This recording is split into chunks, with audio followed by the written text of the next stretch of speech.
SBC Media.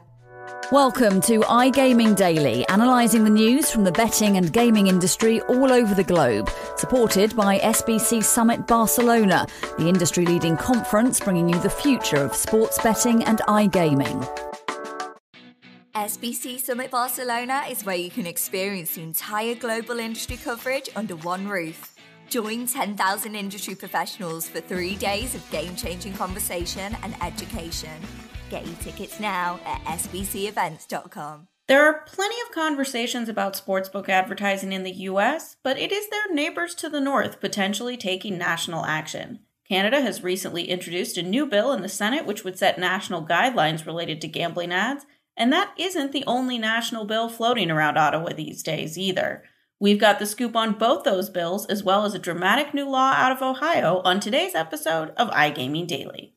I'm Jessica Welman, editor of SBC Americas and Canadian Gaming Business, and I am joined by senior journalist for SBC Americas, Charlie Horner, and Canadian Gaming Business's own Nick Ware. Welcome to the podcast, Nick. It's been a couple weeks since we've seen you. Thank you. It has, since Canadian Gaming Summit, which was a very enjoyable experience as well. So, yeah, happy to be back. Not on the floor this time as well. Exactly. Definitely in a chair this time around. And Charlie, you know a fair bit about Canada as well. For those who don't know, what do you moonlight as for us? Yeah, so I also edit the Canadian Gaming Business magazine. We've had 2 publications go out in the last year, and we've just started work on the next issue. So also on the Canadian beat. And, speaking of Canada, we've kept Nick busy since he got back from Toronto. We've got 2 national bills related to gaming coming out of the Canada Senate right now. Let's start with the one that I think people are most interested in, especially in the U.S. as well, which is related to sports betting advertising. Nick, can you just give us the basic rundown of what's in this bill and what it aims to do? Yeah, like you say, obviously, sports betting advertisements have been a hot topic in America and Canada, obviously. So this one was particularly sort of poignant a few weeks ago. So this is Bill S269. So it's an act that is looking at sort of national framework on advertising for sports betting, and it was introduced by Senator Marty Deakin, who's independent senator for Ontario. So part of this is to sort of set national standards for the prevention of risk for people that are at risk of gambling harms. So looking at sports betting advertisements in broadcasting. And it's also asking broadcasters to review their regulations and see how they can sort of revise them or make them better to ensure people at harm can improve them basically. So yeah, part of it is, and this is something that's been regularly sort of discussed by many people at political level and social level. It's about sports betting advertisements constantly interrupting broadcasts. But what Senator Deakin was saying is it's not just an annoyance for sort of the general public. What's actually becoming an issue now is it's people that are at risk, obviously, of gambling harms. It's much more serious for them. So the main thing is to review the regulations and try and sort of make it try and reduce the volume of it and the velocity of it as well, because those 2 things are what is causing issues at the moment. And this is one too where it's not actually putting a framework forth, right? It's more, let's take all these stakeholders and come up with something, and then that will be the law, I guess. Or do they then have to, I would assume they'd have to run whatever they come up with back through the legislature again, right? Yeah, and part of this is something that Senator Deakin mentioned later on in the Senate was she doesn't think it's necessarily going to be significant changes that happen straight away. It's more of a broader discussion and looking at it from a bigger picture and trying to sort of introduce little changes into the bill rather than like a wholesale sort of changes to the bill. So as she said, it's difficult to sort of make any wholesale changes at the moment, but there's obviously been a lot of things recently with obviously the AGCO, their proposal for sort of reducing or banning the use of celebrities and athletes in sports betting advertisements. And then there's been other recent things. Obviously you had Carl Subban, who's the father of PK Subban. He sort of vocalised his opposition to sports betting advertisements in Canada. He even sort of suggested his son that perhaps he shouldn't be in them himself. We've had other sort of things at political level. So John Fraser, interim leader of the Ontario Liberal Party, he recently addressed the issue in government called for strict rules, saying there's a particular risk for children. So this has all sort of come together, and again, like recently in the US, we had the Coalition for Responsible Sports Betting advertising, which included the NFL and sort of major broadcasters. So there's been a whole sort of groundswell of sort of discussion about this, and this has sort of led to this point now. Yeah, Charlie, we did have a national bill introduced in DC, but I think the consensus is it isn't going anywhere, and it kind of related similarly to these topics, but it actually had a very broad stroke implementation it wanted to put forth. What was that? Oh yeah, the infamous Betting on Our Future Act. Yeah, that was, I think it was Representative Paul Tonko of New York, who wanted a federal ban on all sportsbook advertising, radio, online and TV, which, yeah, like you say, would have been a bit of a broad stroke approach. But yeah, hopefully and thankfully that's not moving anywhere anytime soon. But it is reflective of that kind of debate and the issues that Nick's raised there, that it is across North America. You know, sportsbook advertising is proliferating. It's, you know, we've got the new market in the US. We've got an even newer market in Ontario. So much competition for market share and for brand exposure. You know, particularly maybe some of those brands that have come in who weren't in the grey market in Ontario, who need that extra push. Yeah, having so many operators in one place swarming in at once is going to create, a very competitive environment and something that's going to lead to heavy marketing spend. Yeah, and something to keep in mind, they can't use inducements. They can't talk about bonuses. So they really are relying more heavily on brand saturation than you would in a U.S. state. Nick, we talked about this a bit on the CGS episodes of iGaming Daily too, which is that the framework of Canadian television is that people in Ontario, operators are buying ads, but you have to buy them at a national level. So a lot of these provinces that don't even have access to these operators are being inundated with ads for things they can't even participate in. And then to add a layer on top of that, if it's something like the NBA or the NHL, you're also seeing in arena signage for operators as well. MLB, the Blue Jays. I think you're talking about several different layers of advertising that you're getting into. And a unique problem to Canada is that there simply isn't the opportunity to do the kind of local level purchasing of broadcast ads that there is in the US, right?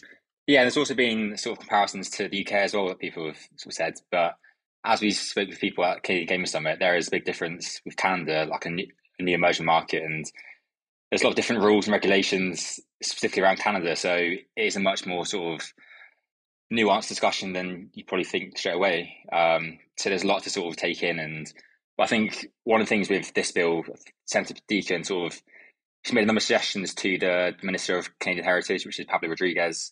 So the next stage for this now is, Senator Deakin has asked the minister to sort of consult with figures within the industry and sort of different provincial and territorial governments and the regulators.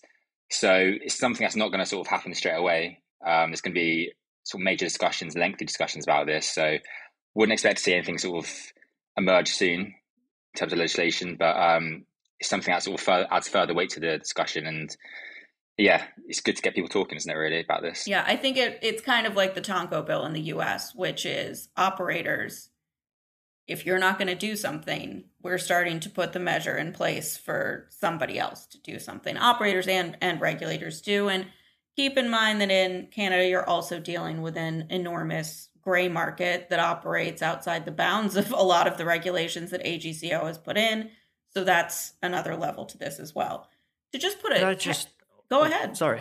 I was just going to ask, because we're talking about the regulators. The AGCO are, they've been doing this consultation now for quite some time in terms of are they going to limit advertising in terms of the use of celebrities and sports stars. Nick and Jess, maybe, do you think that this bill has been introduced to maybe put some pressure on the AGCO to kind of say, look, you've been bandying this consultation around for some time now and nothing's actually come out. We're waiting. It could be any day now. Do you think this bill has got anything to do with that, or do you think it's separate and maybe just more of a wider scope? I don't have a good beat on that, to be honest. If I can compare it to the U.S. Like, Paul Tonko is not a senator who's like dialed in to gaming. He's not somebody who introduces gaming bills. That, to me, his behavior seems like someone who is just hearing from his constituents that this is a nuisance. And so he is taking steps to do something about it because people beyond the industry are saying it's a nuisance. Nick, do you have a better read on the situation in Canada? No, but it's an interesting sort of suggestion. I think last few months especially there's been massive sort of discussion around it, but this is a more sort of formal sort of in the Senate discussion. So in that sense, I guess that will add more to it. But the AGCO has been sort of, had its proposal, been mulling over its proposal for the last sort of 2 months now, been taking stakeholder sort of, taking stakeholder sort of discussions and seeing what they're saying. And it's been delayed, I think, a little bit, the proposal and like what they're going to say about it. Oh, the AGCO is taking its time on something? Yeah, sure. Meant to be within the next sort of few weeks, month, but we'll see on that. But possibly not. But like I say, it can always help. And it's also this is a national level bill, so it's beyond just Ontario. You're talking about.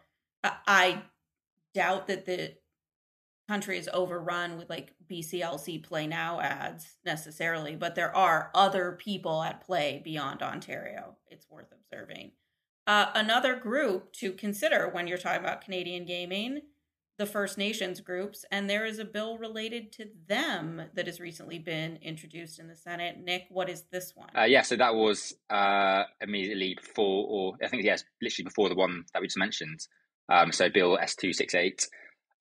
So this would amend the Indian Act and Section 207 of the Criminal Code.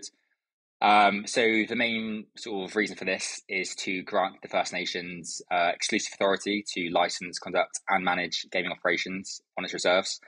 So it's about sort of putting the power back in their hands, which it's not a total change of laws. It's amending previous laws and sort of giving them their sort of authority back. So this was, again, a few weeks ago, there was a press conference about this, where there's various people sort of discussing it. So we had the Federation of Sovereign Indigenous Nations Chief Bobby Cameron, who sort of delivered his own personal experiences and sort of, he's called this bill a positive step forward because it's been 3 decades of campaigning for this sort of changes. It's about basically putting the authority back into the First Nations hands and giving them sort of power over their own jurisdiction.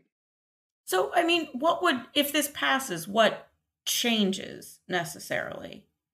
Essentially just sort of making sure it's within the First Nations sort of hands and they can sort of do what they believe is best for their own sort of community, whereas now the sort of authority is being sort of between people. So it's about giving sort of security and ownership to the First Nations so they're sure of what they have their own operations. Yeah, it's interesting that they use the conduct and manage phrasing, which is the phrasing that the provincial governments are given about gambling. And there is actually a lawsuit with the Kanawake or the Mohawk Nation in Ontario suing AGCO about the fact that their conduct and manage includes other operators beyond just the lottery. I find the language insertion interesting and something to keep an eye on because the Mohawk in particular, the Kanawake Gaming Commission is actually a regulator. They issue licenses, and I would assume this kind of formalizes that in a way that it wasn't previously. Yeah, I think that's basically the sort of the main crux of it. Putting it sort of in writing what they think to be the case already, that they should have authority over their own sort of operations. So basically handing back the power to the First Nations, which people believe to be the case. It should be. Yeah. Have we heard opposition to this at all? There hasn't been any sort of major opposition. We had the current chair of the board for Saskatchewan Indian Game Authority, Reginald Bellerose, came out and said It's an important day. Sort of First Nations are the best casino operators in the country. It'll allow more jobs and more revenue going back to the First Nations. There hasn't been as much opposition yet. But obviously this is a relatively new sort of bill tabled or introduced into the Senate. So expect to see more about that in the next sort of week or so, I guess. Yeah, a quick aside for the Americans, because I had this confusion. In parliamentary discussion, which applies to the UK and to Canada, tabled means introduced versus the US definition, which is that you're putting it on the table to not deal with it anymore. So clarification on that one. All right, something to monitor on that front. And then we're going to pivot still northern United States, but back into the US, because Friday before 4th of July weekend, Ohio passed its budget after some back and forth between the Senate and the House on agreements. They agreed to the budget that includes doubling the sports betting tax for Ohio from 10% to 20%. 20% with no promo deductions. Charlie, that puts it on the high end of the spectrum for the US, correct? Yeah, it does. I mean, that promo deduction, or the non-allowing of the promo deduction does, push it up into the more expensive states to operate in, and making it twice as more expensive just 7 months into your market isn't a great look from an operator's perspective. Yeah, this is also not one they're rolling out later or anything. They passed this bill on, I believe Friday was the 30th, and then it went into effect July 1st. So it went into effect the very next day, which means on this July revenue report, you're going to see double the tax costs for people. If you look into those Ohio revenue reports, and you can see them on SBC Americas, I think we've covered every month, people are still spending, and that spending is going to ramp up in August and September on promotional dollars, even though they don't get the tax deduction, that several of them are still operating at basically break even, and some at a slight loss, just to keep afloat. That it's, to me, I'm going to get on my soapbox and say, I think as lawmakers, it's a very tenuous position to take to double the cost of operation for something when a lot of the smaller operators in the market that are coming in are your local Ohio brands. Bet Jack, Miami Valley Gaming, and these small entities that came in believing that these were the terms of play. And then you're going to fundamentally change that 7 months in or 6 months in, really, is just crazy to me. I cannot think of another state that has put forth. In general, I don't think we've seen states hike up the sports betting tax from where it originally stood at all. Charlie, can you think of an instance? Nothing's coming to mind on my end. No, there's been ones where the tax rate before legalization has changed, but nothing post. Yeah. You get the tax rate haggling in the legislative process, but going back in, and we've seen states like Colorado go back in and retroactively change their promotional credit structure that is, in some sense, a tax adjustment. So we have seen that, but this is, Colorado, that was like 2-3 years into the process. This is straight off the bat. And Mike DeWine, the governor of Ohio, put this forth, I want to say like 5 weeks after launch was when we first started hearing about this, was in February, where he, got word that there were $1 billion bet, and he's saying, well, we should be making more money from this. To kind of put the flip side on it, New York, recall that the operators came to them and they were like, 51% is a lot of tax. We assumed that you would change it. And the lawmakers' response was, well, this is what you signed up for and you agreed to it, so you can't be upset that it's now different. I think the same standard should probably be said of Ohio, that to get the buy-in from several smaller operators and then pull this on them is a strange precedent to set. Any other thoughts on this one, Charlie?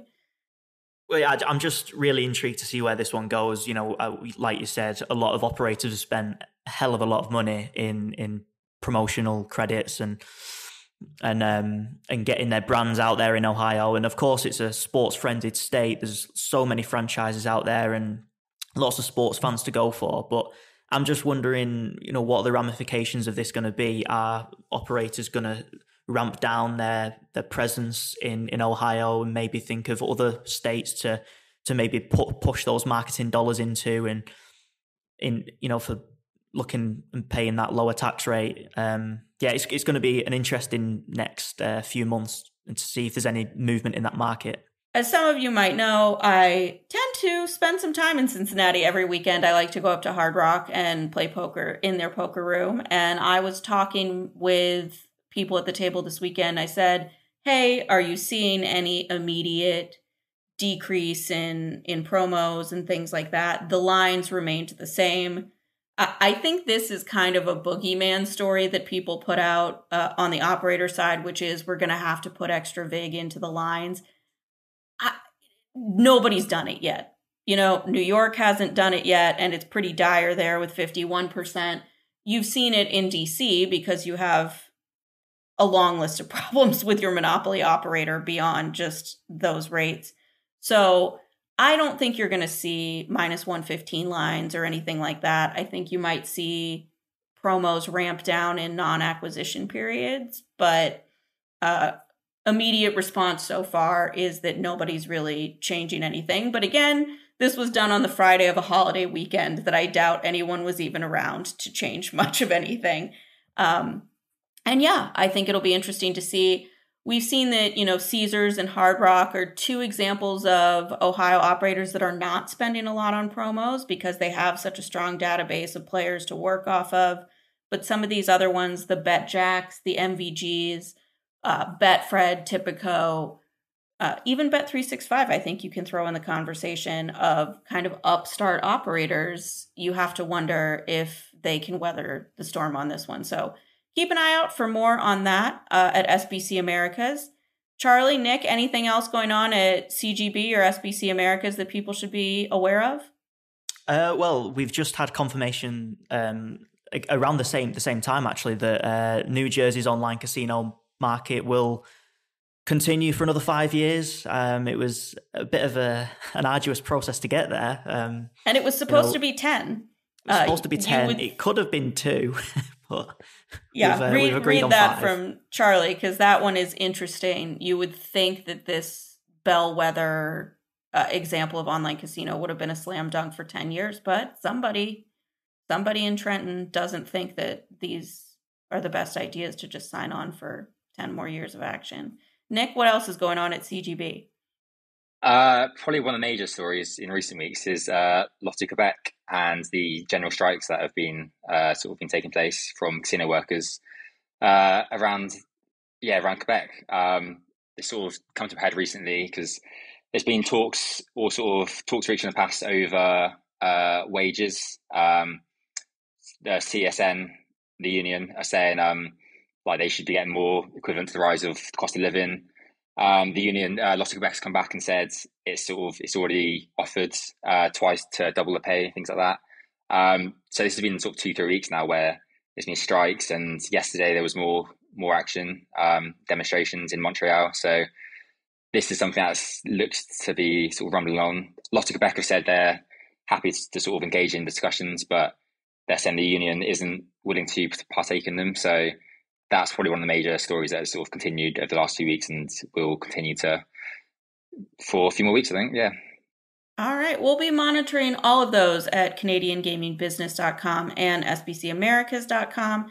In the meantime, happy belated Canada Day and happy belated 4th of July from the team at iGaming Daily.